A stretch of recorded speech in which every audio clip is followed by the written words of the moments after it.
he wasn't using many of the Pokemon that we kind of expect to see dominate games, but he always just seemed so far ahead where the game was never that much in doubt. Well, he did come all the way from Korea to stake his claim as one of the best as we start off Scarlet and Violet. And he's brought very unique choices in the Garganacl, and I'd say the Baxcalibur is definitely one of the fringe Pokemon. Did go with the Taurus, ever popular as well, but rounding it out with Meowscarada, Goldengo, and a Mimikyu. So a very different team that Salt Cure has caused so many problems, and being able to just wall out games with Salt Cure, Recover, Wide Guard has caused a lot of problems. But looking over at Aaron Brok, a player who I remember seeing his name around Players Cup 4, getting real close to qualifying out of the North American bracket, and then following that up with a great performance back in person at the North American International Championships. His team is certainly something that people have been talking about, but not really perfecting or bringing to this level. The Farigiraffe, the Meowscarada, King Gambit, the Dreadnought that we talked about at the top of the semis, wrapped up with the Pelipper, which a lot of people pivoted to coming into this tournament, and the Hariyama. Yeah, I think between the two players, we're seeing a lot of the Pokemon that kind of really shined in this tournament with King Gambit and Pelipper on this side, I think, having great breakout performances, and then Brex, Tauros, and Baxcalibur on the other side. Really interesting, too, to see Aaron's team here, where there was definitely a time when these Rain Trick Room Switch teams were among the most popular teams in the format. That could not be less true right now, where I think I would have been very confident before this tournament telling you this is just not an archetype right now. It's pretty cool to be wrong, right? Where I think it's one of the most unique teams that we saw in the top cut, and it's really impressive he's gotten this far with it. It's really interesting to kind of see the two teams compared to one another, where we have Aaron's team where he's got so much speed control, right? Where he's got Swift Swim, he's got Tailwind, he's got Trick Room. On the flip side, there are no speed control moves, right? Where it's just a sturdy team that can kind of fight in any condition. It'll be interesting to see how that plays out, where Aaron's kind of going to be able to choose the terms that the two teams battle on. And on the other flip side, it's just kind of a team's like, well, I kind of don't care about the terms. Yeah, I will set my terms at my leisure. You can try and go fast, you can try and go first, but you'll still get hit by attacks in the end. It's certainly nice to see these two very different teams facing off against each other in such a high-stakes match. I mean, it does mean we're going to get some creativity in the finals, guaranteed. Yeah, one thing I would note here as we look at the matchup between these teams is the Farigiraffe's ability of Armor Tail. One of the reasons why I'm assuming that his opponent doesn't care so much about the speed control is there are 3 moves on his team with increased priority, right? So regardless of which Pokemon are actually faster, his Pokemon can sneak in and move first. It's going to be difficult to do that potentially in this game, so I think that'll be a particularly important Pokemon to knock out if Aaron selects it. That could be a bit of a focal point pretty quickly, right? Being able to say, this is the thing that will wall you out of the game and start causing a bunch of problems. That's certainly something to be mindful of, but there's so many ways this game can go. I think the game is going to pivot around, and this team preview the players are just wrapping up is absolutely essential. A wrong choice here, or a suboptimal choice even, would really be a little bit punishing. Yeah, it's pretty excited to see how this one plays out. Should be a matchup unlike any other with these two very unique teams. Can't say that this was the one I was expecting this weekend, but I'm very glad it's what we get to cover. So the King Gambit and Meowscarada for Aaron on the top of your screen, with Goldengo and Mimikyu on the bottom side for Jiseok Lee. Yeah, I'm really excited to see Jiseok's Mimikyu again. We've seen a lot of kind of more supportive Mimikyus where often, the Trick Room option or even the Curse option is sort of the play. This is not that. This is a Mimikyu who is the status condition it wants to inflict is Faint, and, I always love that style of play. That is one of my favorites. I say it often. People say, how do you win in these games? Just knock the other team out. It's a really good way to do it, and probably the most common and most popular. The Mimikyu, we've seen it with that Life Orb. It is going for damage. It is really all about it, just trying to get as much done as possible. An immediate switch from Aaron, getting that Pelipper in, maybe trying to help out that King Gambit a little bit later, depending on what it starts to face off against. But we're going to start diving right in. I think a lot of games, players usually have been holding it, with the exception of the Goldengo. I think Goldengo is one of the easiest decisions to go with this terrestrialization early doors. Power up that Make It Rain and just see how much you can get out of it. The Meowscarada will protect itself, doesn't want to get caught with anything silly, anything big and damaging. As Mimikyu will protect itself as well, keeping its disguise intact, but it's not going to matter in this turn as it's not going to get hit. Goldengo firing off the Make It Rain, will go into the Protector Meowscarada, will of course hit the Pelipper. Not going to be the big kind of turn that he wants from this Terra, being able to get that damage down, and his special attack goes down. it's going to be even further away. So a nice little pivot from Aaron here on turn 1. Yeah, still, I mean, that's a bunch of damage going the other direction. Now very realistic to get a knockout on this Pelipper before it's able to use something like that Tailwind. But I think it's really cool to see how differently this team is being used compared to when we saw it in the quarterfinals, right? In that match, there's kind of like a very slow style where Garganackle slowly won the game. This is about aggressive as it gets, right? You have the choice cards, Golden Go, you know, much more offensive than even the Nasty Plot Life Orb we saw last round. But the wide guard can be a real problem for those choice specs. Yes, that is basically Golden Go done for the foreseeable future, as Mimikyu will get knocked off. Will be, of course, taking the Disguise, getting busted. It's way less damage than it would have been, but still a little bit annoying as the Life Orb gets taken away as well. As Make It Rain is doing nothing. Wide Guard has denied that opportunity for the Golden Go, and Aaron is going to have to wait and see what this Mimikyu has gone for. It is going to be the play rough, and it's going to fall short, getting the knockout on Pelipper. That knockoff actually huge in being able to keep this Pelipper around, which restores its health with the Citrus Berry. So it's got another turn to maybe just shut down the Golden Go. Yeah, it makes this turn way more difficult to play, where, you know, with many situations like this, like pretty much anything other than Wide Guard, like, oh, well, I could just knock out that Pokemon and then use my move, but Wide Guard will stick even if Pelipper was knocked out, right? So it doesn't help. Sort of forces a switch here, and then also makes, or opens the door for Aaron to do some tricky things, right? Because he doesn't have to use Wide Guard. I think it's so likely he does. It's really tough to leave Golden Go in. So nice little position he's got himself in. And we kind of see this Pelipper trying to be a little more defensive than the other Pelipper we've seen so far this weekend, really paying off in this turn. No, it's all about the moveset, right? It's all about what you go for. There won't be any more Wide Guard right now, though. The Pelipper leaving the field, maybe assuming that there was going to be the switch out from the Golden Go, but it is going to be kept on the field for now. That does mean that this Make It Rain will be connecting with the King Gambit, not the most premium target, but still a little bit of damage down that you might be getting. And the Meowscarada, of course, protecting itself just the old-fashioned way, just looking after itself, not like Pelipper, who looks after its partner. It's a little bit greedy, a little bit thoughtless. The King Gambit obviously takes this very, very well. Golden Go's special attack keeps going down. This Play Rough lands into a Protect, so not going to be able to get any damage down on the Meowscarada, and he needs to double hit it. He needs to catch it with the Make It Rain and the Play Rough, because it has got the Focus Sash. That's something that Jiseok knows about and has to play around. That said, you know, if you're doubling up on the Meowscarada right now, this King Gambit could cause some real big problems. Yeah, certainly threatening a knockout on this Mimikyu. And yeah, I mean, Jiseok's sort of in a weird spot now where it's almost worse than the Wide Guard, where he gets his special attack lowered another level, and now he's still locked into this move against a Pokemon that just doesn't care about it at all, where, you know, he's doing the whole, like, only attack, never switch sort of thing, and that works for a while, and maybe Meowscarada won't be able to punish it, but certainly King Gambit will. Well, Meowscarada drops the Flower Trick on Mimikyu, that guaranteed critical hit, being very, very useful here. As the Make It Rain comes through, this is at 2 stages of reduced special attack, so not threatening a knockout at all. That's the third, and the next one's going to look even worse. Mimikyu, though, will clean up that Meowscarada with the Play Rough. I think maybe we were trying to see if we could get that, you know, that Mimikyu knocked out by the Flower Trick with the guaranteed critical hit, as King Gambit will just Brick Break into the Golden Go. So this Golden Go is still kicking. It's at -3 special attack, but at least he got a knockout this turn with the help of the Mimikyu. It's sort of a weird situation now for Aaron, where it's like you don't really want to knock it out, but also you want to do enough damage so that, you know, if it switches in and out, that it's not really going to be a threat later. You know, don't want to take a late game Make It Rain from neutral special attack. Dreadnought coming in is a big deal, though, right? We didn't see Aaron use any actual speed control moves, but the Swift Swim ability is still active now, at least for a single turn on this Dreadnought, so it briefly gets to be the quickest Pokemon on the field. And the Pelipper can come back in and reset that range, so probably feeling in a good position. Of course, there is the world where the King Gambit can try and lock something down with the Sucker Punch, maybe.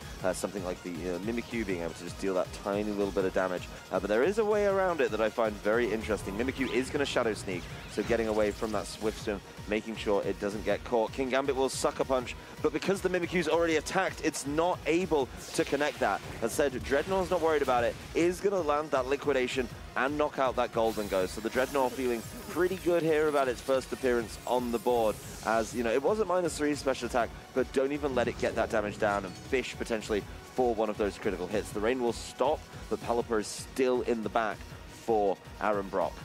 Yeah, as you said, at some point Pelipper going to need to come out probably and reset that rain, but nice spot for him right now. sort of weird that Mimikyu survive. I don't know if either side is like super excited about that, where you do want to actually deal with that at some point if you're Aaron, where you know, taking a play rust unnecessarily is still not ideal, but also like 12 HP, Mimikyu sitting there isn't like amazing, right? Where it's going to be really easy to get in situations where Mimikyu existing on the field kind of creates problems for the Pokemon next to it because it's not exerting enough threat. Well, the Baxcalibur has come in to replace that fallen Golden Go.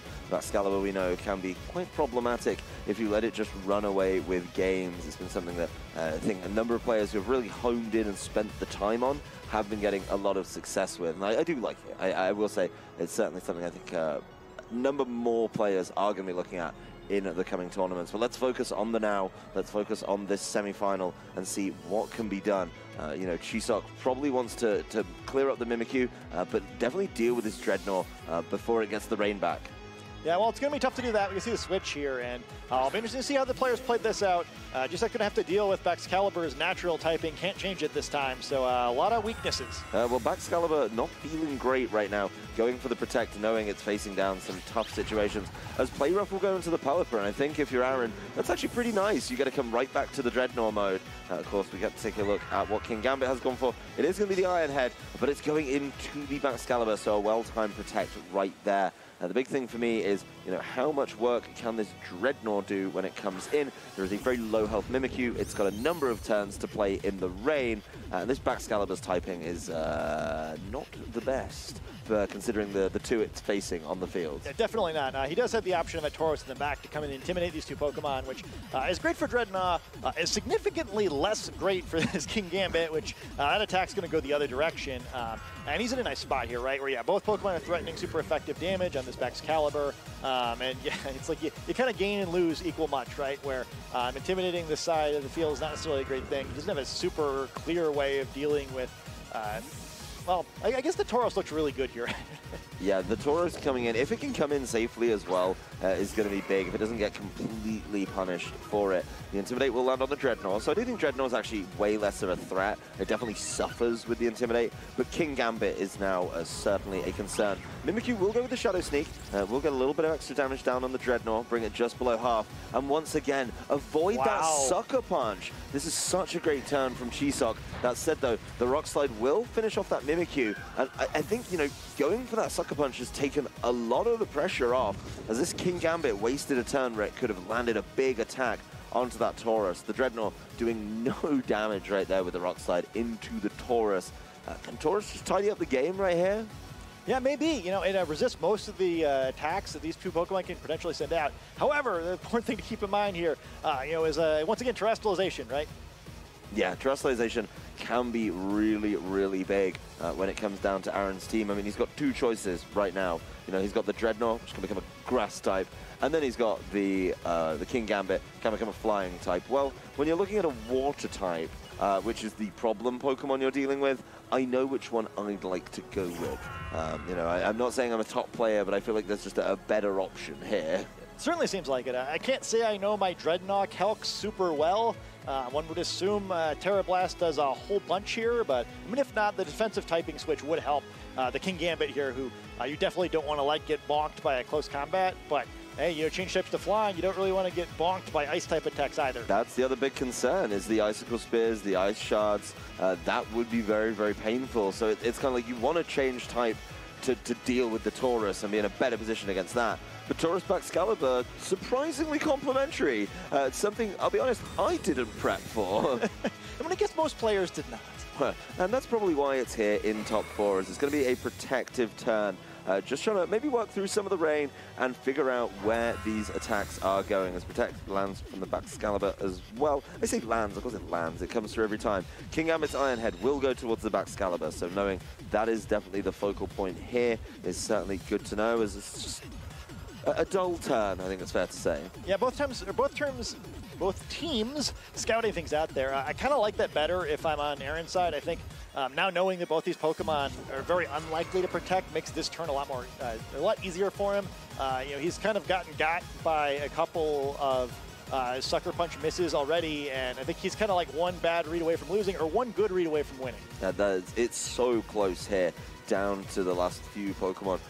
You know, just really this tight 2v2. Dreadnought going for the protect again, though. The Dreadnought not trying to cause problems like that. Tauros close combat, though, will land into that King Gambit, and it's now just Dreadnought versus 2. That is a tough situation to be in. Of course, the Tauros has lowered its defenses with that, but the Baxcalibur is going to be able to throw out the Icicle Spear, maybe trying to cover for one of those Terra changes that he was worried about. Yeah, I mean, I'm kind of surprised we didn't see it there, right? Where we're running low on rain here, we're running low on Pokemon, and Dreadnought, I mean, I guess where there's a rock slide, there's a way, but there might not be a rock slide for long. Please don't say that when I am on the desk with you, because it always seems to happen to me. He's also going to start whittling himself down. There's the flinch on the Tauros, and the Baxcalibur is going to get to attack and connect that Glaive Rush, wrapping this one up for Jiseok Lee. A very tight, very back and forth set that just saving this power pairing, this power duo at the end for, really worked out in his favor. That is a tough way to lose a first game. I think that it could have gone either way, right? It's easy to imagine ways where that game plays out differently and either side comes out on top. I just think, like, mentally, you know, Aaron's going to have to take some time here. I think I'd really like to see him take the full time in team preview, kind of just reset, right? Like, I think he played fine in that game. The reality of Pokemon is sometimes you have to make guesses, and sometimes those guesses are wrong. It's just the way it is. We've all been on the good and the bad side of those. But, you know, what happens at this point in tournament, you know, it's easy to get shaken a little bit, and you know, he got to this point in the tournament for a reason, right? He's played it really well with a really cool team, and I think it's important for him now to keep his cool. I kind of like the point you brought up before game one, actually. The Farigiraf, you know, changes things around a little bit. And seeing those 2 turns where he didn't get to make certain plays because he was getting attacked by a priority Shadow Sneak, why not take that away? Kind of force Jiseok's hand a little bit. I mean, I don't know if those 2 turns make the difference, right? If he does get to Sucker Punch, if he does get to attack, obviously there's other ways out of the Sucker Punch. I'm not saying, you know, as soon as he sees the Farigiraf, he has to attack with regular priority attacks. That's not the case at all. But it could twist things around a little bit. The issue I have is, what do you give up for that? You know, the Pelipper Dreadnought kind of come as a pair. This classic Rain and a Swift Swimmer just will not go away in early formats. So you're kind of really feeling that one, I think. The Meowscarada did quite a good job of causing some problems. And then the King Gambit just felt solid across the board. So a tough one to make room for, but definitely something to think about. Yeah, maybe you drop Rain, I'm not certain. I think one other thing to keep in mind here, too, is that, you know, oddly, if you watched the match that his opponent played on stream previously, they kind of got fake information, right? The way that he played that series against James Evans versus this, those teams don't really seem like they have much in common, right? Even it's the same player playing the same team, but it's such a different strategy that I think if you were expecting something similar to what you saw before, maybe that causes you to pick the wrong Pokemon here, right? And now that you've seen what he's going to do against you, you can kind of retriangulate a little bit. That's certainly going to be a tough one to navigate, trying to figure out where the strategy is going, and I think Jiseok's team probably has a little bit more variety in it compared to Aaron's, which does feel a little bit more kind of, this is the power pair, this is the power lead pair, and we're already going to see a change from Jiseok. The Garganacl coming to the fore with the Mimikyu. One offensive, one much slower, but definitely solid Pokemon, especially with the King Gambit there, which does not appreciate Assault Cure. Yeah, I don't mind seeing Golden go, you know, being checked out, at least for now. I think the beginning of last game, it was kind of doing a lot of nothing for the most part. But the flip side is, yeah, I mean, Garganacl now facing off against 2 Pokemon that can do super effective damage to it, unless it immediately terastallizes, which, you know, is a lot to give up at this point in the game, especially as a Pokemon who is, like, you know, based around kind of a later game stalling win condition. Well, the Mimikyu is going to be one of the big plays here as well, with the Fairy typing, being able to land some big attacks. It's a Terra type right off the bat. The Garganacl turning into the Poison type, one of my favorites, just for the look of the animation. It's actually not really the best type in my opinion, but it still looks really cool. Mimikyu will lose its disguise to the U-turn, and the Meowscarada will be able to get out of here, get into something a lot more beneficial to maybe tank up one of these attacks. So leaving the field as a bug type, getting a little bit of damage down, enough to break the disguise, any amount is enough. And the Pelipper coming in on this one once again, so looking forward to play that Rain mode. You have to be assuming if you're on Jiseok's side. Mimikyu's play rough will do over half. on this one, so getting a lot of damage down because it still has access to that life orb that caused problems, but it just immediately activates that citrus berry, and once again, it's looking real good for Pelipper. Kingambit will Iron Head, but of course the change in type on the Garganackle has caused problems, and a very, very irritating Salt Cure. Yes, the damage here isn't a lot, but just wait for between the turns. Yeah, that's particularly potent against those Steel-type Pokemon. In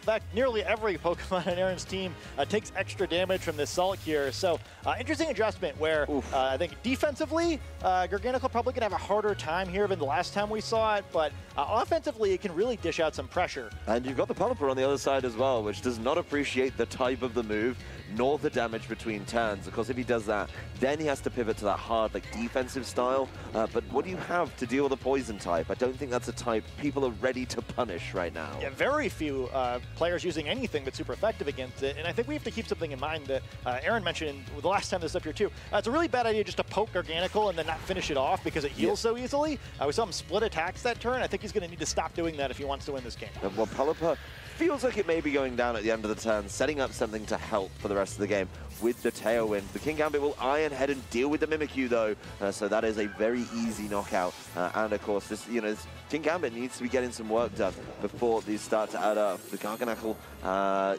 just not appreciating any amount of damage on it, as it does decide to just heal up. Another Salt Cure coming through. That's now over half of its health just ticked away. The big thing for me, though, is can Aaron capitalize on this Tailwind? Yeah, I mean, I think he's kind of in a rough spot here. I think not taking that knockout is brilliant. As you see both of these Pokemon getting hovered here, both of them have priority moves that have a real chance of being a knockout at this point. Yeah, I mean, Pelipper staying out there, but potentially not really doing anything but help burn this first turn of Trick Room. And then, Kingambit sitting there with the Salt Cure on it. Not super ideal either. On the flip side, an Iron Head going the other direction here is not going to be ideal. So it's not quite so simple as perhaps it could have been for Jiseok here, but I like it. It's sneaky. Sometimes, especially with these speed control moves that last a limited duration of turns, you kind of want to slow play it a little bit and try to minimize how much advantage your opponent can get, especially in a situation like this where Pelipper is pretty likely to be knocked out and probably won't be able to use it a second time. Kind of leaving the Pelipper though until the Tailwind's up, not the worst thing. And also the longer you leave these pairs on the map, there's no Dreadnought to come in, and you give it less turns with the rain. So, I do think Aaron can definitely play around it, but there's certainly options. And yeah, it does force him, actually, to immediately pivot over to try and get something else in. Because, as well, you need to get rid of that Salt Cure. That was absolutely brutal amounts of damage. There is going to be the Pelipper going down on this one, but it's still going to be the Baxcalibur facing a Grass type now as well. Making sure those Salt Cures are always ticking is huge, though, for a Pokemon like this Garganackle. And yeah, Salt Cure, yeah, it's not going to do as much damage between turns, but it still adds up.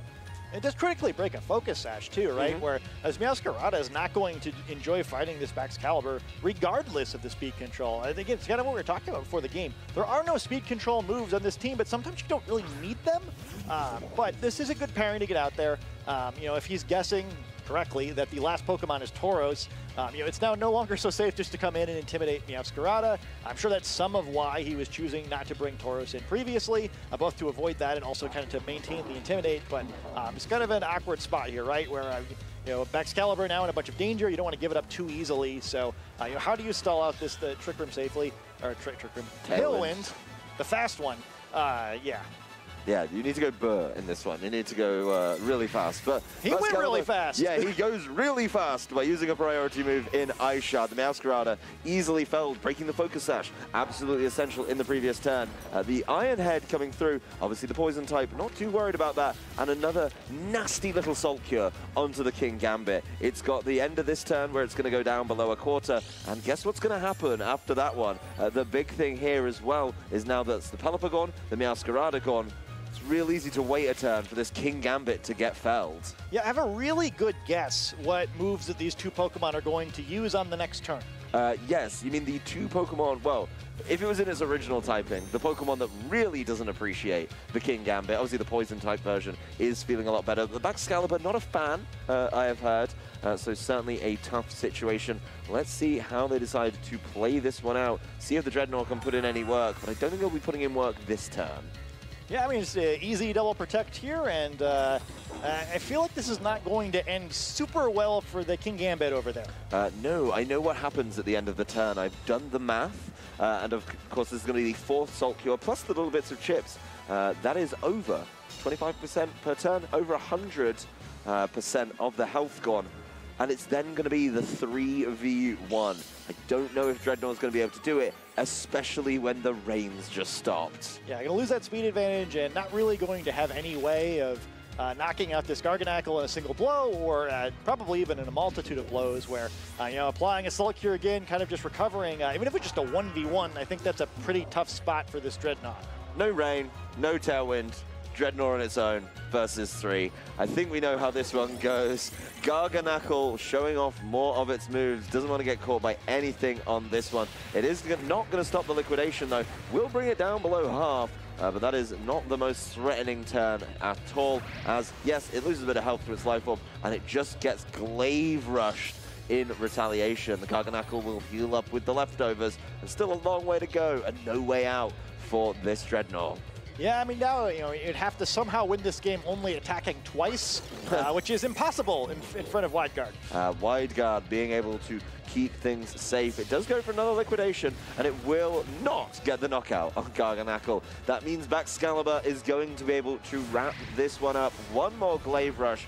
Dreadnought going down nobly, but Jiseok Lee will be your second finalist here today. Really impressive set. Once again, Garganackle just kind of just coming out and destroying everyone. And I'm really excited to see how this finals plays out. 2 players who have looked really good on their stream appearances, so it should be a very fantastic final match for us. And props to Aaron as well. Obviously, the semifinal didn't go quite the way he was hoping for, I'm sure, but got really far with a really cool team. I really appreciate what he brought to the tournament. That is a huge performance as well. I mean, stepping up from where he kind of left off last year at NAIC, right? Being able to make top 64 there, big tournament. Then coming to the first regional. We've said it before, a stacked regional with players old and new. A top 4 appearance is fantastic. So congratulations to him. But we got to focus on the point of the team that Jiseok's bought. I'm just going to be honest with you, Scott.